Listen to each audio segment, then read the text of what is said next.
नमस्कार दोस्तों, ये है भूमि और भूमि में आपका स्वागत है। आइए शुरू करते हैं। इस लिपुलेख पास के कंसेप्ट को ढंग से समझने के लिए हम चलते हैं गढ़वाल, कुमाऊं और नेपाल के पुराने दौर में, यानी कि इतिहास में। 17वीं शताब्दी में कुमाऊं में मोहन चंद्र नामक राजा का शासन रहता है। उस राजा का एक प्रशासनिक अधिकारी रहता है जिसका नाम होता है हर्षदेव जोशी। अब ये हर्षदेव जोशी जो रहता है ये बहुत ही धूर्त रहता है। ये चाणक्य की तरह चाल चलता रहता है। इसकी इच्छा रहती है कि ये राजा किसी न किसी तरह से बन जाए। अब ये राजा बनने के लिए इसके पड़ोसी जो देश है गढ़वाल का जो शासक रहता है ललित शाह, जिसकी राजधानी रहती है श्रीनगर, ये श्रीनगर में जाता है और ललित शाह को प्रेरित करता है कि वह कुमाऊं में आक्रमण करे। अब ललित शाह 1778 में चंद राजवंश पर आक्रमण कर देता है, जिसमें मोहन चंद की हार हो जाती है। अब जो राजा ललित शाह है वो अपने बेटे प्रद्युम्न शाह को गद्दी सौंप देता है, और प्रद्युम्न शाह क्या कहलाता है? प्रद्युम्न चंद। और वह वापस गढ़वाल की राजधानी श्रीनगर में आ जाता है। कुछ समय बाद गढ़वाल के शासक ललित शाह की मौत हो जाती है, जिससे कि प्रद्युम्न शाह कुमाऊं की चंद राजगद्दी को छोड़कर वापस गढ़वाल की राजधानी श्रीनगर आता है और वहां का राजा बन जाता है। अब जो हर्षदेव जोशी रहता है उसे मौका मिल जाता है राजा बनने का, लेकिन मोहन चंद वापस आ जाता है और दोनों के बीच घमासान युद्ध होता है, जिसमें हर्षदेव जोशी की हार होती है। अब ये हारा हुआ हर्षदेव जोशी फिर से जाता है श्रीनगर दरबार और कहता है कि आप कुमाऊं के चंद राजवंश पे फिर से आक्रमण करो। लेकिन इस बार प्रद्युम्न शाह मना कर देता है, कहता है कि आप जैसे लोगों का कोई भरोसा नहीं है।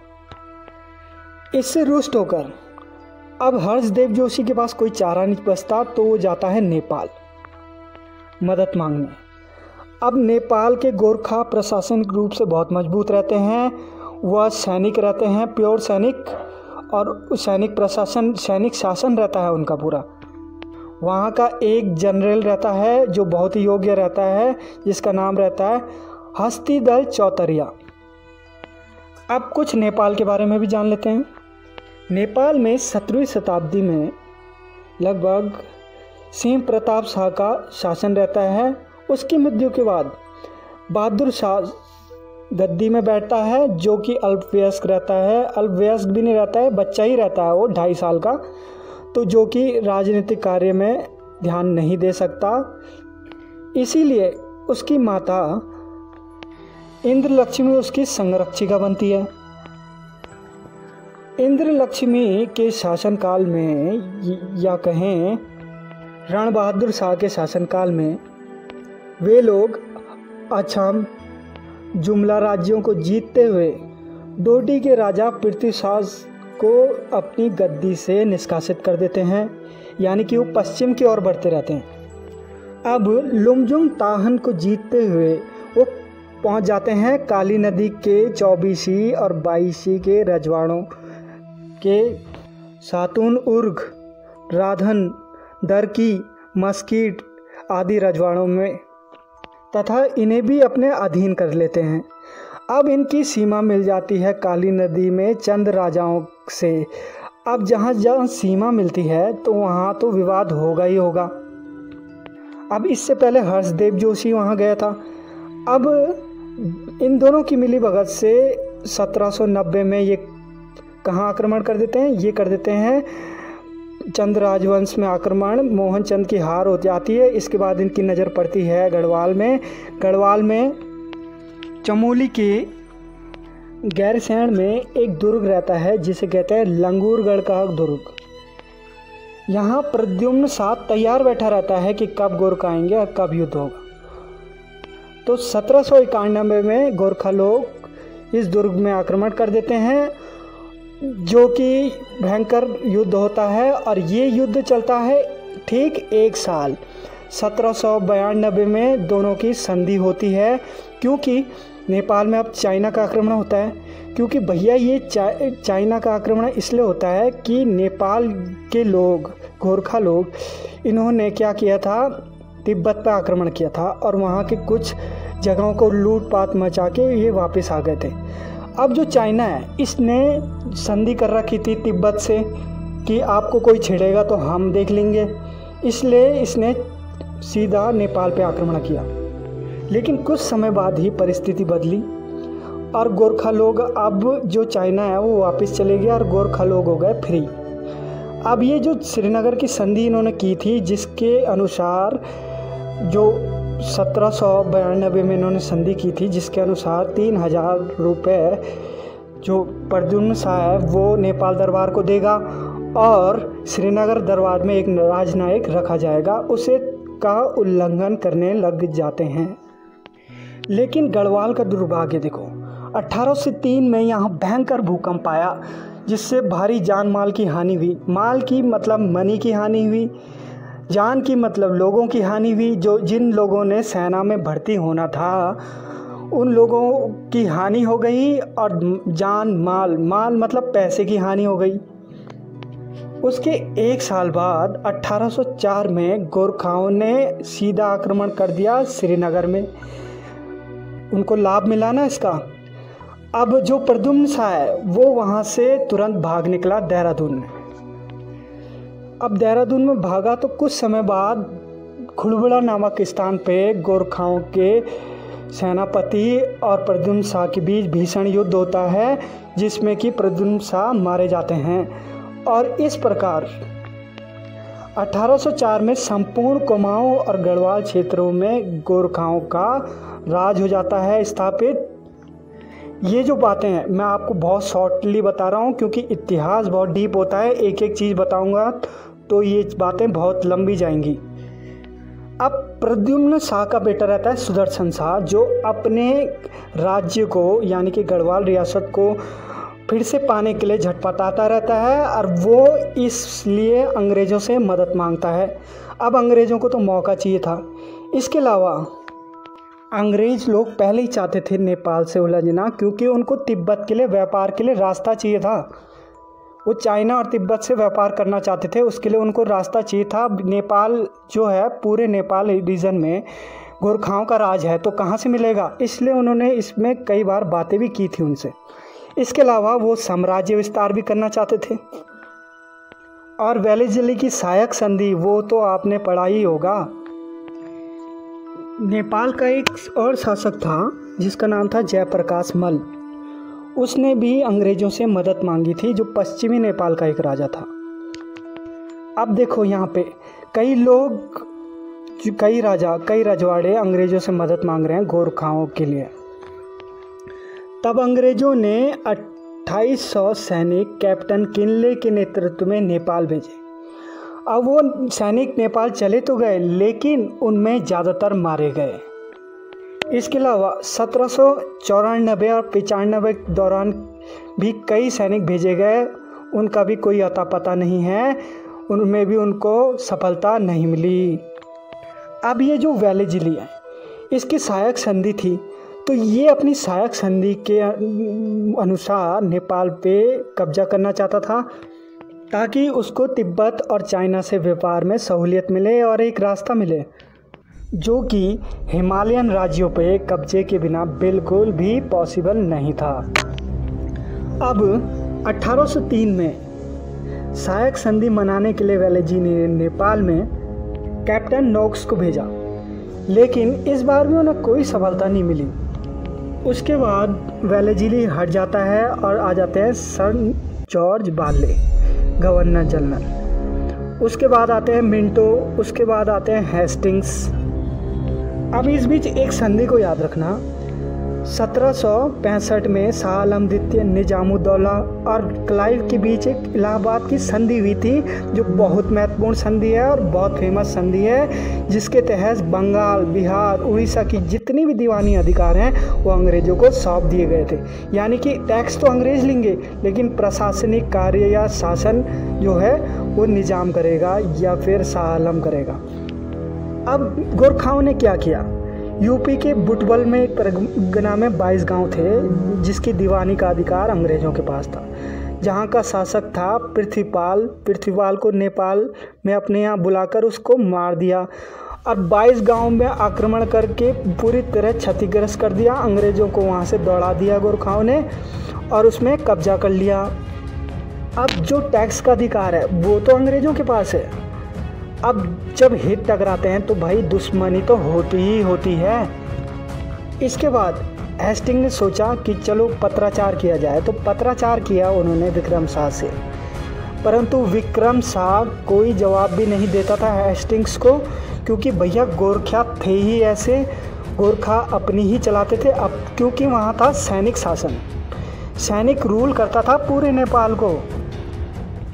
अब देखो हेस्टिंग्स के पास कोई चारा नहीं बचा। अब अंततः उसने बुटवल में 25 अप्रैल 1814 को अपनी सेना भेजनी पड़ी तथा उन्होंने इसे अपना अधिकार में भी कर लिया। और इसी के साथ ही आंग्ल गोरखा युद्ध की शुरुआत होती है।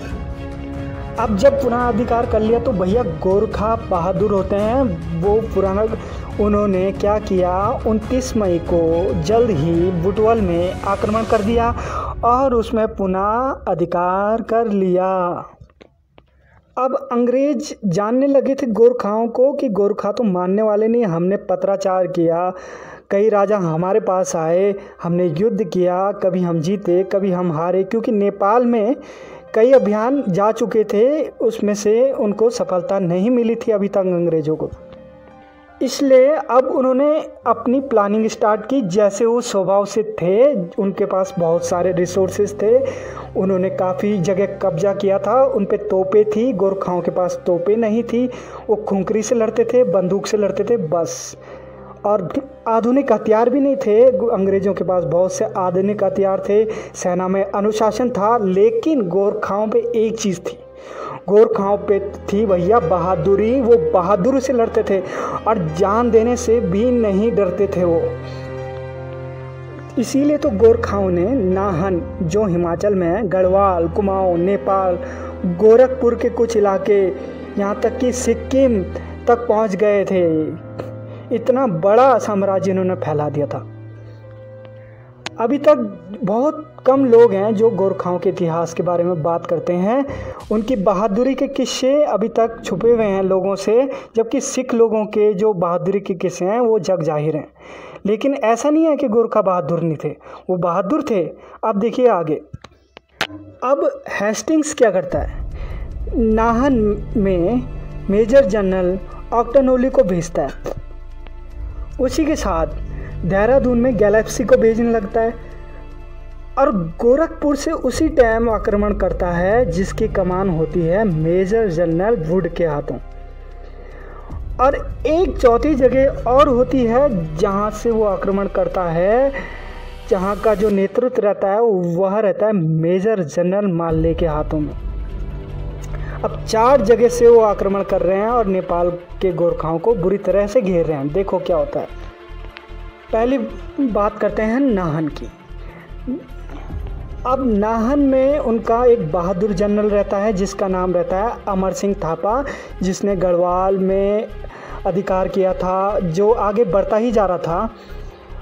अब जल्द ही अमर सिंह थापा समझ जाता है कि मैं अंग्रेज़ों से नहीं जीत सकता, इसीलिए उन दोनों के बीच एक संधि होती है जिसका नाम होता है नाहन की संधि, जो कि होती है 15 मई 1815 को। अब नज़र डालते हैं देहरादून अभियान पे। अब देखो ये देहरादून अभियान है खलिंगा का किला, जहाँ की कमान रहती है बलभद्र सिंह थापा के पास। और यहाँ देखो अंग्रेज़ सोचते थे कि हम जो हैं गोरखाओं को आसानी से हरा देंगे, क्योंकि उनके पास एक प्रकार से उनके पास अनुभव बहुत था, क्योंकि जो ऊपर के अफसर थे वो अमेरिका या फिर यूरोप में भी लड़े होंगे कुछ, फ्रांस और उसका कई युद्ध होते थे उस टाइम पे, मराठावाड़ा में निज़ाम के साथ, हैदराबाद में, बंगाल में मुग़लों के साथ कई युद्ध होते थे, तो अनुभव बहुत था उनके पास। इसके अलावा उनके पास सैनिक थे, रिसोर्सेज थे, जहाँ जहाँ उन्होंने कब्जा कर रखा था, पूरे रिसोर्सेज उनके पास थे।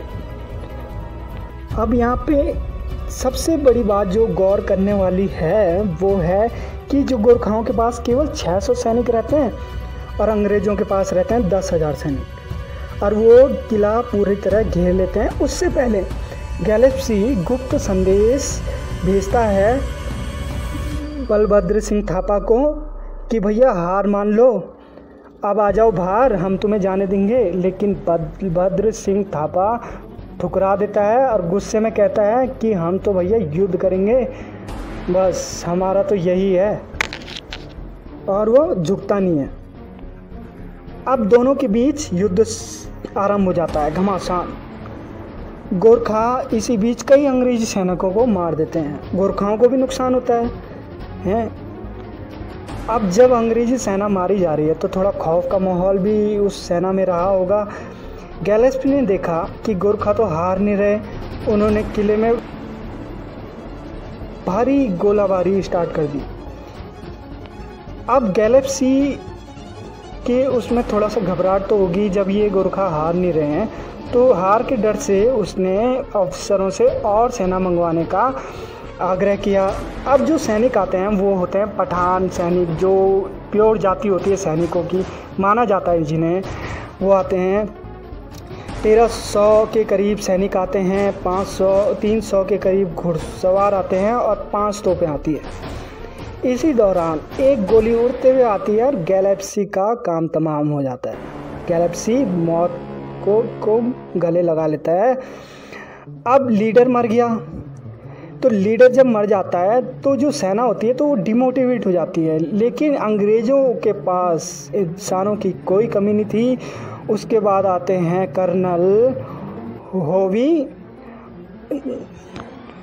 अब ये कर्नल होवी जो रहते हैं ये बड़े चालाक रहते हैं। इन्होंने पानी की सप्लाई ढूंढी और उसे काट दिया। अब पानी तो बहुत कीमती है। अब गोरखा प्यासे थे, भूखे थे, हर काम तो पानी से होता है।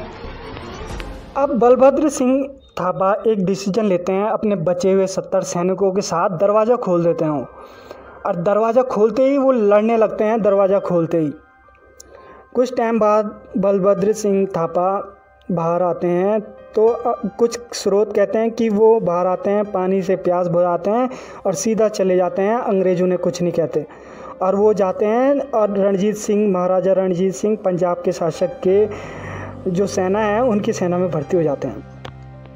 देखो, अंग्रेजी जो सेना है वो वीर पुरुषों का बहुत सम्मान करती थी। उन्होंने आज भी खलंगा में एक स्मारक बना रखा है जो साफ कहता है गोरखाओं की बहादुरी का। अब आते हैं हमारी तीसरी जगह जो है गोरखपुर।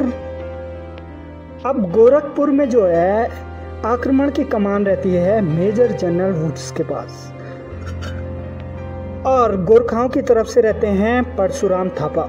भाई ये थापा दल की बात कर रहा हूँ मैं। थापा दल बहुत ही बहादुर रहता है, वो हमेशा लड़ने पर उतारू रहता है, क्योंकि एक संधि का प्रस्ताव भी जब संगोली की संधि हुई थी तो थापा दल ही था जो इस बात से मानने के लिए तैयार नहीं था, अपनी हार मानने के लिए तो तैयार नहीं था थापा दल। और नेपाल के बारे में कहा जाता था कि वहाँ सैनिकों का शासन था वो, और उनमें अनुशासन बहुत था, सैनिकों का सम्मान बहुत करते थे, वो बहुत वीरता से लड़ते थे। अब यहाँ पे परशुराम थापा क्या कहते हैं, वो भागते रहते हैं, गोल गोल घुमाते रहते हैं मेजर जनरल वुड्स को। अब मेजर जनरल वुड्स उनका पीछा करते रहता है, वो चकमा दे के फिर भाग जाते हैं। आखिर में अंग्रेजी सेना को इतना थका देते हैं कि थका के वो एक कुएं के पास ले आते हैं उन्हें, और उस कुएं में पहले से ही उन्होंने सुनियोजित तरीके से उसमें जहर डाला रहता है, जिससे कि वो सैनिकों तो हो जाते हैं पूरी तरह ख़त्म। उसके बाद जो भेजा जाता है, ब्रैडशॉ को भेजा जाता है। अब ब्रैडशॉ और परशुराम के बीच भीषण युद्ध होता है और इस युद्ध में परशुराम मारा जाता है। अब चौथी जगह जो थी वो थी बिहार, जहाँ से जाना था उनको काठमांडू। वहाँ पे मेजर जनरल मालने ने नेतृत्व संभाल रखा था।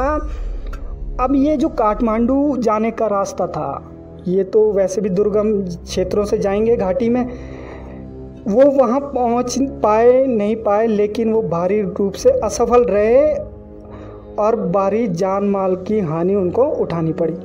अब ये देखिए, जो गोरखा है उसका ऑल ओवर मैप आप लगा सकते हो कि कैसे थे वो, बहुत बहादुरी से लड़े पूरा युद्ध हो। अब लास्ट में बचता है कुमाऊं रीजन। अब कुमाऊं में गोरखाओं का जो जनरल रहता है उसका नाम रहता है बमसा। बमसा से बात करने के लिए अंग्रेज़ों ने गार्डनर को नियुक्त किया। गार्डनर ने काशीपुर में जब उसका ऑफिस था तो सारी प्लानिंग वो वहीं से करता था कि कैसे कैसे युद्ध करना है। उसके अलावा गार्डनर और हेड्स को भी वहाँ पर बुला दिया, कैप्टन को। अब कैप्टन हेड्से को भेज देते हैं आक्रमण करने के लिए चंपावत में, और कैप्टन गार्डनर ने आक्रमण की नेतृत्व संभाली थी अल्मोड़ा से।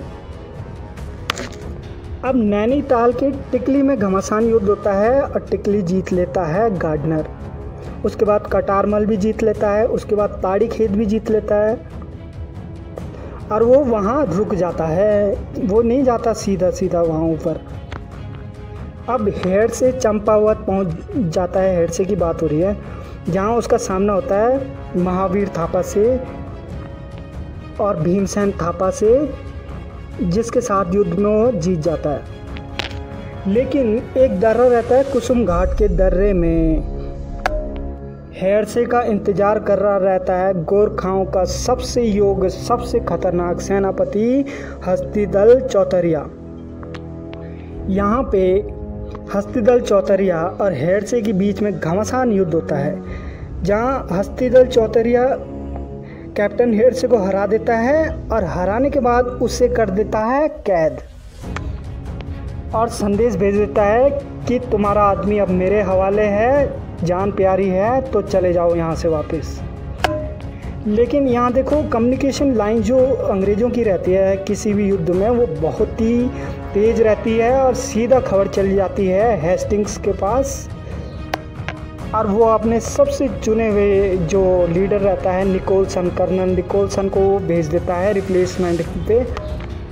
और दोनों की मीटिंग होती है गढ़नाथ में, दोनों के बीच में युद्ध होता है और हस्तिदल थापा यहाँ पे मारा जाता है।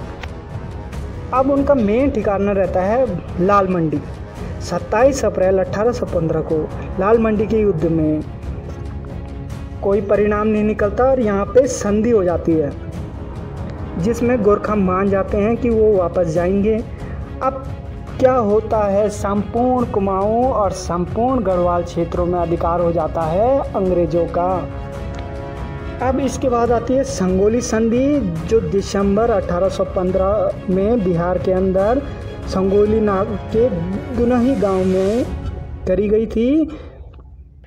अंग्रेजों की तरफ से थे ब्रैडशॉ और गोरखाओं की तरफ से थे गजराज दल, और ये संधि 4 मार्च 1816 से लागू कर दी जाती है। अब इस संधि के अनुसार एक ब्रिटिश रेजिमेंट कुमाऊं के जो काठमांडू है वहाँ रहेगी। नेपाल को तराई में अपना संपूर्ण अधिकार छोड़ना पड़ेगा, क्लेम छोड़ना पड़ेगा। सिक्किम से भी उसे हटना पड़ेगा। नेपाल की जो बाउंड्री होगी वो महाकाली से मेची तक सीमित कर दी गई। और इसके अलावा अब गोरखाओं की बहादुरी को देखते हुए अब अंग्रेज़ों ने सोचा ये सोल्जर तो हमारे बड़े काम के हैं, इन्हें कर देते हैं हम भर्ती। तो इस संधि में गोरखाओं की भर्ती भी लागू हो गई। इस प्रकार संगोली की संधि होती है इतने युद्धों के बाद। अब इसमें मैं अपना ओपिनियन बताता हूँ।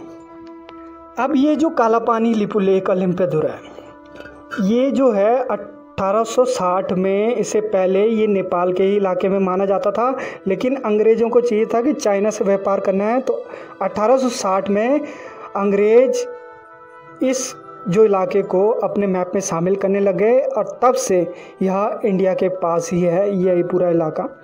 इतिहास गवाह है, भूमि किसी की नहीं होती है, जो उसे युद्ध में जीत जाता है वो भूमि उसी की होती है। अब कुछ भी कर ले नेपाल, इसे पा नहीं पाएगा कभी, क्योंकि इतिहास ही ऐसा है। तो ये था गोरखाओं का इतिहास। धन्यवाद।